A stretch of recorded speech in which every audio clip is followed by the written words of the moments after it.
The island of Sodor was being fueled with cheer, as Christmas was coming right around the corner. Everybody always had great enthusiasm for the holidays, including the engines. "I think we can all agree," said Duck one night, "that Christmas is one of the most, if not the most anticipated time of the year." "Indeed," said Henry. "Everybody loves the holidays, without a doubt." "Yeah, who'd want to be a Scrooge during such a time of joy?" remarked Bear. "You'd be surprised, Bear," put in Gordon. "The only thing that I really dislike about the holidays is the fact that we've got so much work to deal with in this cold weather. My axles feel like they're going to freeze to an icicle." "I thought, Gordon, that you said hard work brings good appetite," put in Duck. "Well, I did, Duck, but—" "It's these wretched snow piles," declared James. "First it's an inch, then it's a foot. Next thing you know, the snow's up to your funnel. You know what that feels like, eh, Henry?" Henry shuddered. "Ugh, don't remind me. I'm glad Donald and Douglas came in time, otherwise I would have been in a more sorry state. And you know, if it weren't for them, we wouldn't be able to do any work at all," commented Duck. "Oh, but I do wish that Scots would come here for the holidays. The mainland has a lot of snow, and it's a real burden for them to clean it all up." "Well, times will be hard, Gordon," Duck said. "You talking about visitors?" said a familiar voice. It was Oliver backing into the sheds. "Yes, Oliver," said Gordon, a little mournful. "We were just on the topic." "Oh, well, have you lot heard about the visitor coming?" "Visitor?" questioned Henry. "Who is it?" asked James. "It's Stepney. He's coming from the Bluebell Railway to visit us for the holidays." "Oh, that's exciting," put in Duck. "I don't think we've seen him since he almost got illegally scrapped." "It's really been that long?" remarked Henry. "Goodness gracious, it only feels like it's been a few months since then." "Oh," then said Bear, "I hope it gets past that awful weather. There's a cold front coming in, and snow's supposed to be falling a lot in South London." "That's around Sussex, isn't it?" asked Gordon.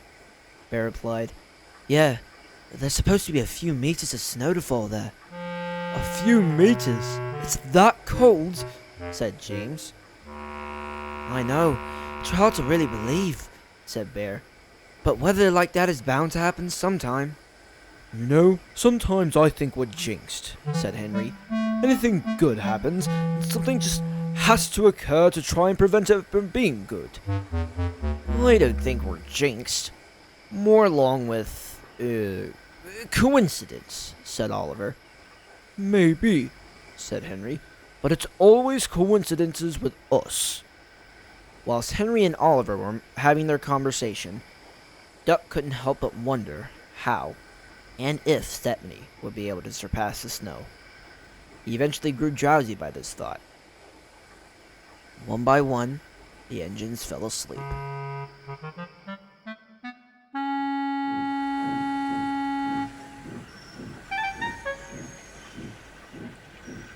The next morning, Duck awoke to his fire being lit. The warmth swirled in his boiler. He felt nice and toasty. "Don't you just love it when you wake up to a nice warm fire?" said Duck to no one in particular. Fat Controller arrived for the engine's jobs. He walked on over to Duck. "Good morning, sir," said Duck. Good morning, Duck," the Fat Controller replied. "I hope your energy is up today. I have a great job for you." "Yes, sir." "I'd like for you to take a goods train to the other railway. It might be a little difficult because of some of the supplies, but I know you can manage." "Yes, sir," said Duck. "Good," he returned. He then walked over to Bear. Duck was a little disappointed. "If I have to go all the way to the other railway, I might not be able to see Stepney at all." Duck went to the yard sadly.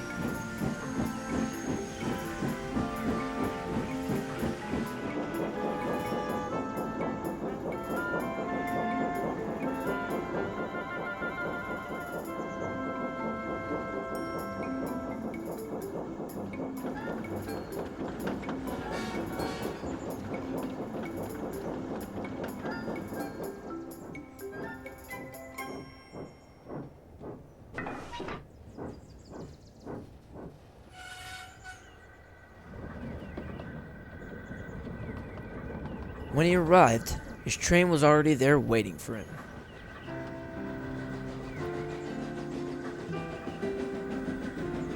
A shunter puffed up next to him. "All right there, you seem to be a bit down," said the tank engine. "It's nothing." "Oh, come on, what is it? You can tell me, lad." Duck was reluctant. "It's just... well... I was hoping I'd be able to see Stepney. It's been so long since I've seen him, and it'll probably be a long time before I can again." The shunter pondered.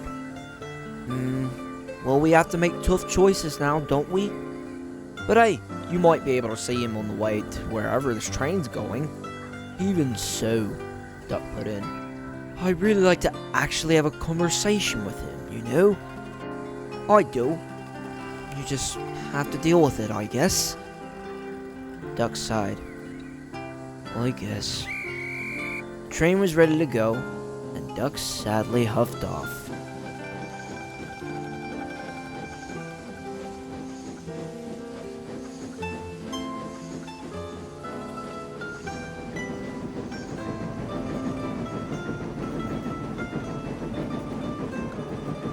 He made his way down the line with his goods, and was hoping to at least see Stepney and whistle hello to him.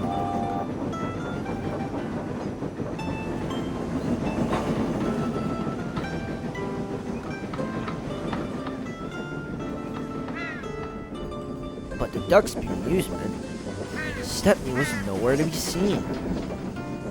Where could he be?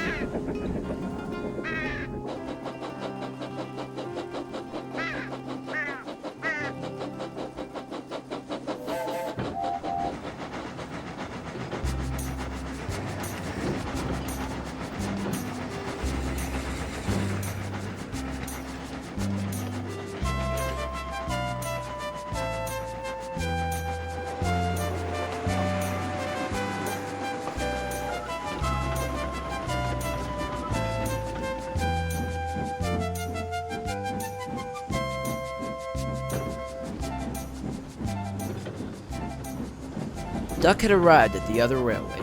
The clouds had started to become darker, and the temperature had dropped as well.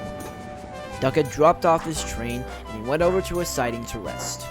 His driver and fireman were invited to go into the signal box.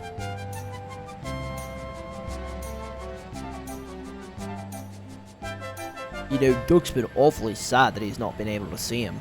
Thing is, though, we haven't seen him at all. We even went past Vicarstown and Barrow, and we still didn't see him. Oh, good. I thought I was the only one. Only one? What's that mean? We haven't seen him at all today. He was supposed to come by earlier this morning, but he never showed up. I think the weather might have come to London already. Most likely around Sussex. The news said that there was supposed to be a front coming up from southern London. So that might mean he's stuck there. He might be.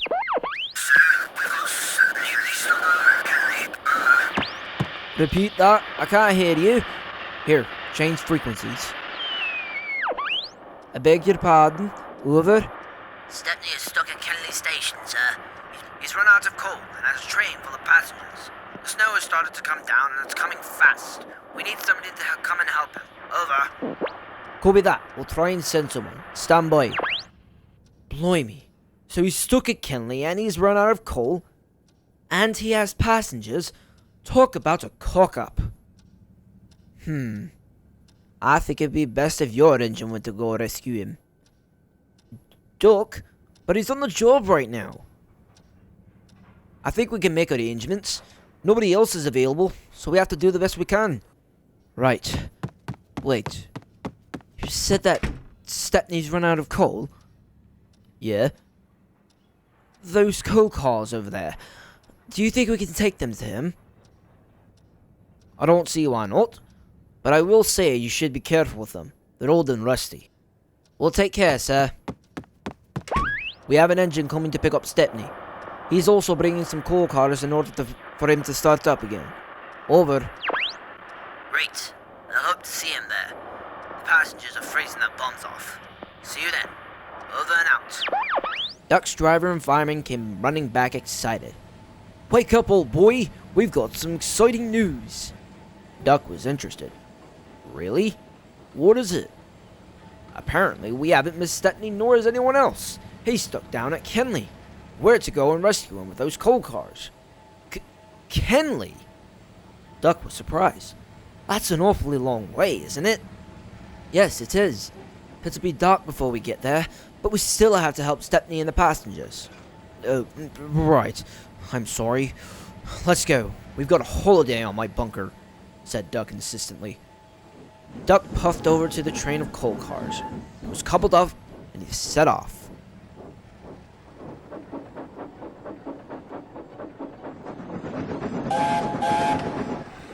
Back on Sodor, the engines were still waiting for Stepney. They were all starting to get worried and wondering if he'd be coming at all. Oliver was heading down the line with a train of ballast. He was thinking about what Henry had said the night before. What if Henry's right? What if we are jinxed? Oliver scoffed. "No, it's just a coincidence. There's no way it's a jinx." He arrived at Tidmouth and dropped off his ballast hoppers in the yard.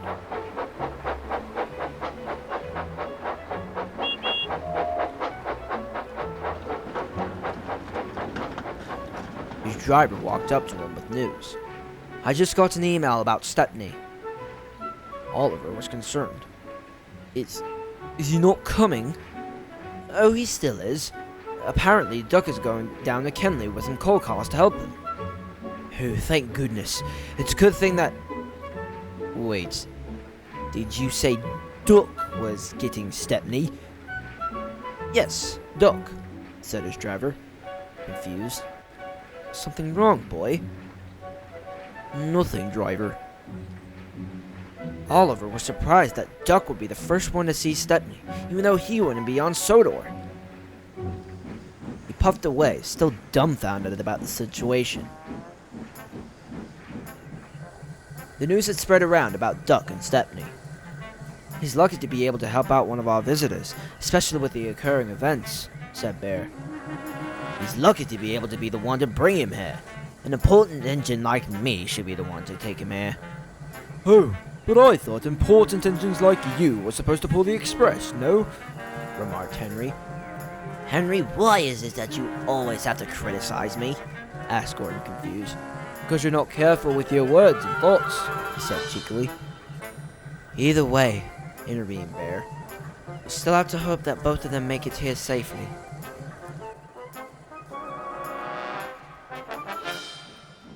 Meanwhile, on the mainland, Duck was still making his way to Kenley.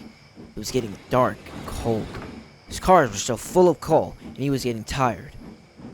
"Are we almost there, driver?" asked Duck.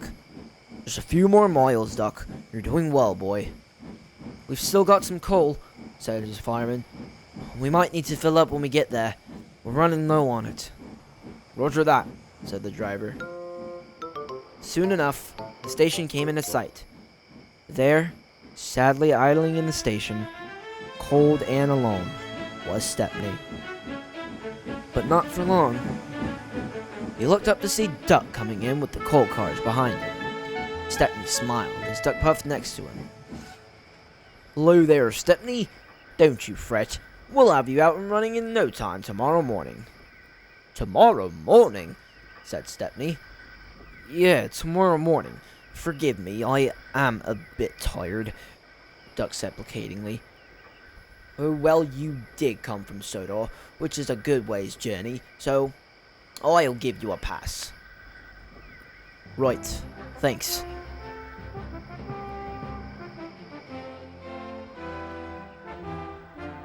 The next morning, the two engines were getting ready to start off for Sodor. The passengers had stayed in the local inns overnight, but were still feeling cold.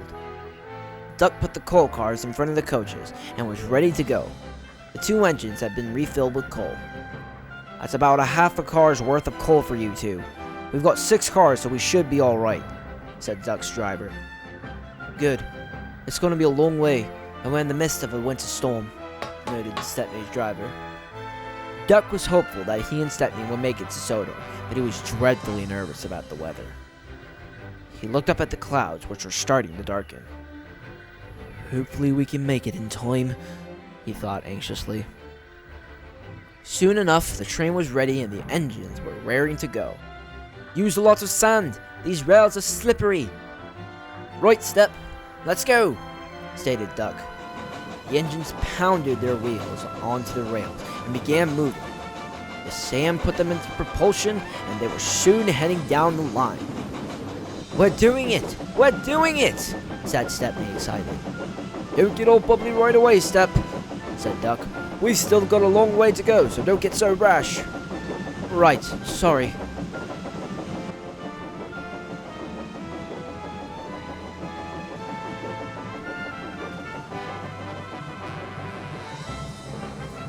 Back on Sodor, the engines were starting to prepare for Stepney's arrival. There were Christmas decorations starting to come to life. Christmas trees, lights, everything possible. Be careful with those presents, Henry. We don't want to disappoint the children now, stated Bear. Don't worry, we won't, said Henry. It's a shame that I have to pull a train of brats, said James with 2 coaches behind him. Bear chuckled. Oh, James, just be glad for your sake that it's not goods behind you. James reconsidered. Well, you put up a good point. Gordon was waiting with the express. Have any of you lot heard about Duck and Stepney at all? Nothing really, said Bear. Other than the fact about them coming from Kenley with a train of coal cars behind them with the front coming in awfully fast. For their sake, put in Henry. I hope they surpass it. It's supposed to be awful when it comes. That it is, said Gordon. Let's hope all goes well for those two. Yes, let's.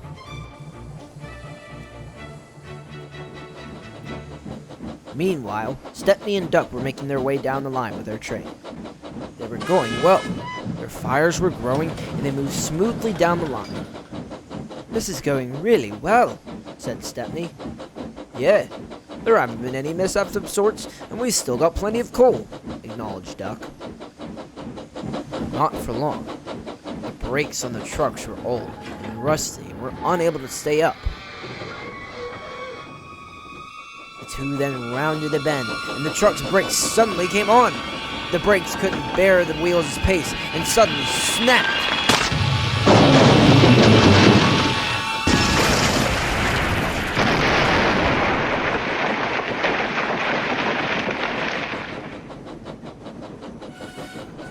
Stepney and Duck came to a halt. They looked back and saw the coal laying everywhere. Luckily, the other coal cars and the coaches stayed on the rails, but half the engine's coal supply was gone. Oh, bother, our coal, said Duck. 50% of it just gone. Then Stepney felt something moist land on his nose. He looked up. The snow was starting to come down, and it was coming down fast. Oh no, not now, said Stepney, alarmed. And now we're in the midst of a blizzard. I've been in a lot of predicaments, but this... Calm down, Duck. We can still get to Sodor with this much coal. Yes, but the snow will make the trip even more difficult than it already is. Duck, don't get angry. It'll make the situation worse. Than it already is. Fancy that. Would you quit being so presumptuous? Think of the passengers, the children, the families, Duck. Stop complaining. We can do this. You're right. Oh, I'm sorry, Step. Well, I'm just anxious for getting you over to Sodor. I know you are, said Stepney. I am too. But we'll make it there in time. Trust me, Duck.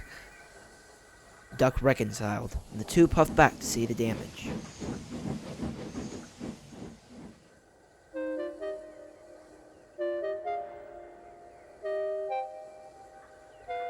The coal had spread all over the line, and the trucks were destroyed. We won't have time to clean all this up, said Stepney's driver. And if we get to another signal box, it'll be pointless to call someone because the phone lines are probably down because of all the snow. Well, it's worth a shot, driver, said Stepney. So his driver climbed back into the cab, and the two went back to their trucks and coaches. They puffed away towards the nearest signal box.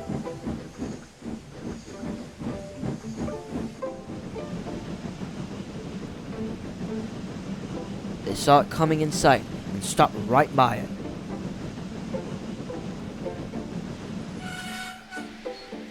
Stepney's driver quickly ran up and into the signal box. Do you think it'll be alright, Step? Asked Duck hastily. I think so. It's only been a few minutes. What's the worst that can happen?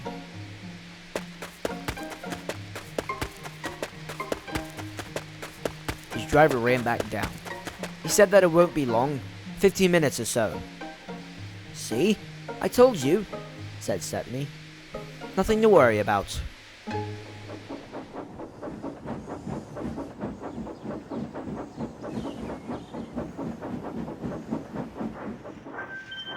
Back on Sodor, the engines were starting to get ready for the arrival of Stepney.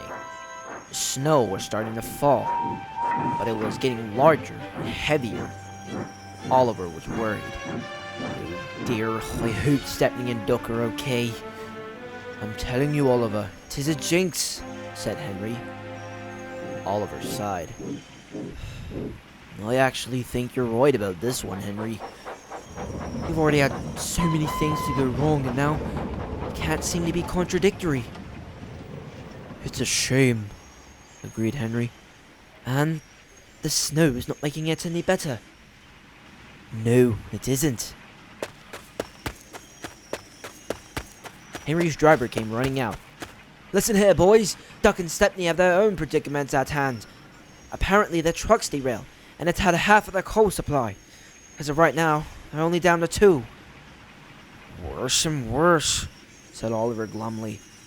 Why must we be the ones to suffer on this great holiday? Remarked Henry. What are you engines on about? Said Gordon, who happened to be eavesdropping. It's unfortunate, yes, but is that stopping Duck and Stepney? No. As a matter of fact, I'd be worried if they even thought about stopping, he insisted. The 2 green engines were surprised by Gordon's attribute, but pondered nonetheless. Oliver realized. Oh, you're right, Gordon. I think we're just overreacting. I've known Duck for years. He's not one to just fool around. He gets the job done. Yes, he does work as instructed and knows what and what not to do. He'll make every job that seems impossible possible, agreed Henry. My point exactly. Now quit your worrying. We've got a lot to do, said Gordon, and he puffed grandly away.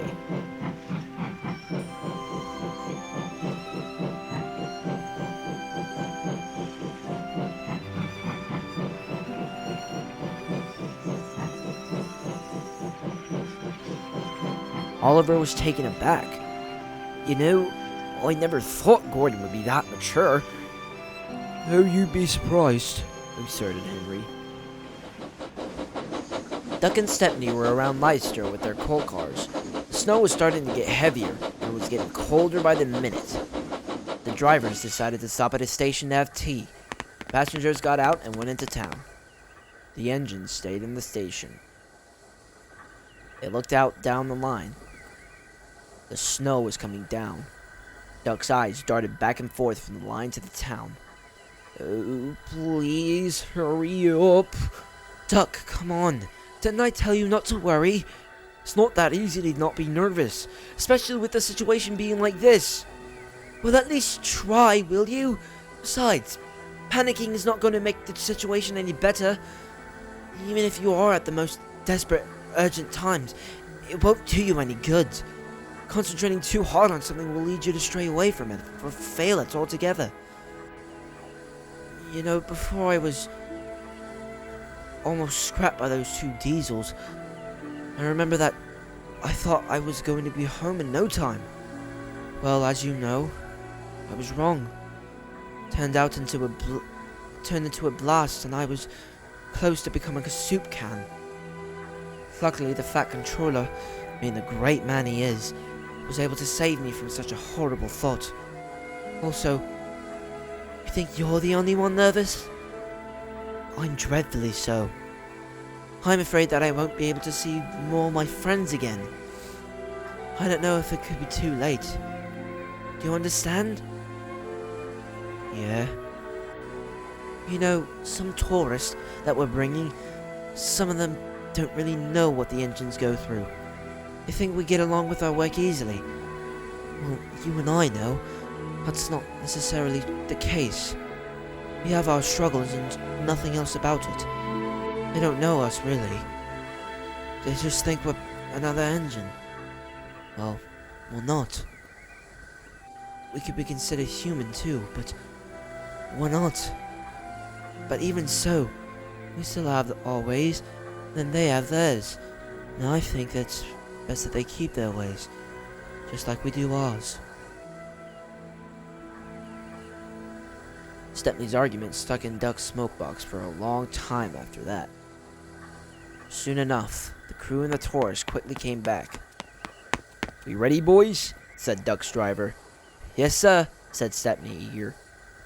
The two started off, and they were soon moving again. They were going along well. The snow was coming down, but their fires were raging as they puffed down the line. Suddenly, ow! The train went slower and slower until it stopped.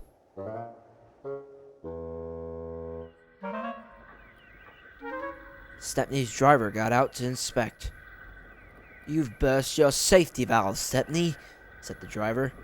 "You won't be able to pull the train now."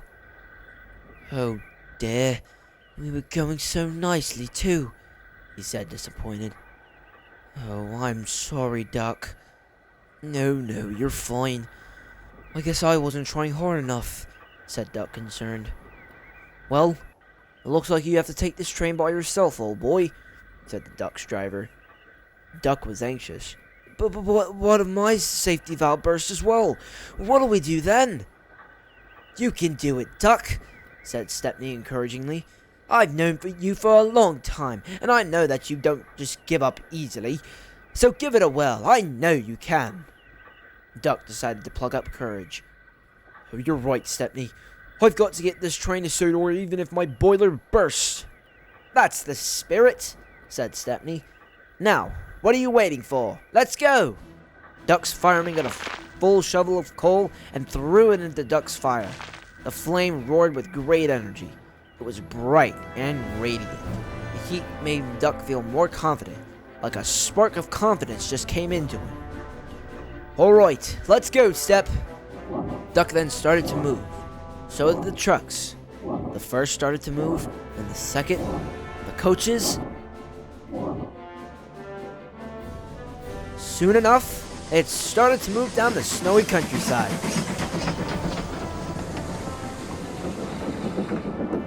Hours had gone by, and Duck was starting to become tired and cold. He only had a quarter of his water, and it was getting slower. "Come on, Duck, you can do it," said Stepney. "Keep pushing, we're almost there." They were. In the distance, Duck could see the scrapyard. They were close to home. A little part of Duck felt relieved, but they still had some ways to go. Come on, said Duck, tired but eager. You're doing it, Duck, said Stepney, excitedly. What?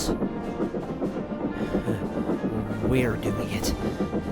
Stepney looked at Duck and smiled. Soon enough, the Vickerstown Bridge came into sight. There it is, said Stepney in such a delight.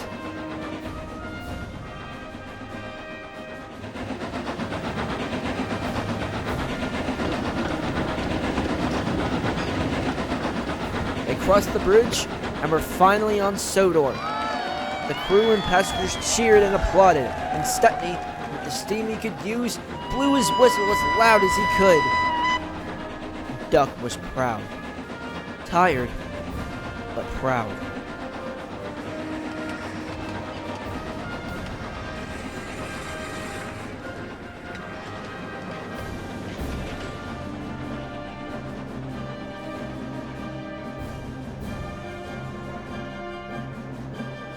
At the yards, the engines were anxiously waiting. Look, said James. Rearing into view was Stepney and Duck. They made it, said Gordon. Well done, you two. The two came to a stop by the platform. Stepney chuckled. It's Duck you should be thanking. My safety valve burst, and if it wasn't for him, we'd be stuck over on the mainland for goodness knows how long. Eh, Duck? Duck was too exhausted to answer. 3 cheers for Duck, praised Stepney. The yard erupted with whistles and horns. Duck felt proud that his friends were glad for his efforts. A little later, after everything had died down, Duck was sitting in the shed next to Stepney, who was having his valve inspected. He was still drained. You were grand, Duck. You gave it your all, and I think it paid off, said Stepney. Duck chortled, out of breath. You think so? I know so, said Stepney. As do I, said a familiar voice. It was the Fat Controller. Hello, sir, said Stepney. Wouldn't you agree with me to say that Duck did an excellent job? The Fat Controller laughed. But of course, Duck, you deserve much needed praise for your hard efforts of bringing Stepney here. I think that some of your partners will break cleaning from all that hard work. The Fat Controller pondered. Tell you what, the day after Christmas, I'm going to be sending you to Croven's Gate for a checkup for your parts, and you'll have yourself a new coat of paint. Duck gave a tired smile. Thank you, sir. It's my pleasure, Duck. You deserve it. Yes, you really do, said Stepney. I've got an important meeting to attend. Goodbye, that controller said, and with that, he regally walked away. You think that I deserve all the credit, Step? Asked Duck, a little empathetic. Yeah, said Stepney. You made everyone's Christmas possible, including mine. If it weren't for you, I wouldn't have been able to see all my friends. You get to see them all the time. And you were too tired to realize this. But they were actually rooting for you, and they depended on you getting me here. So, yes, Duck, you should get all the credit. Duck looked at his buffers, then back to Stepney. His eyes twinkled as he looked at him with gratitude. Thank you, Stepney, he said. And Merry Christmas. Stepney smiled. Merry Christmas, Duck. Merry Christmas.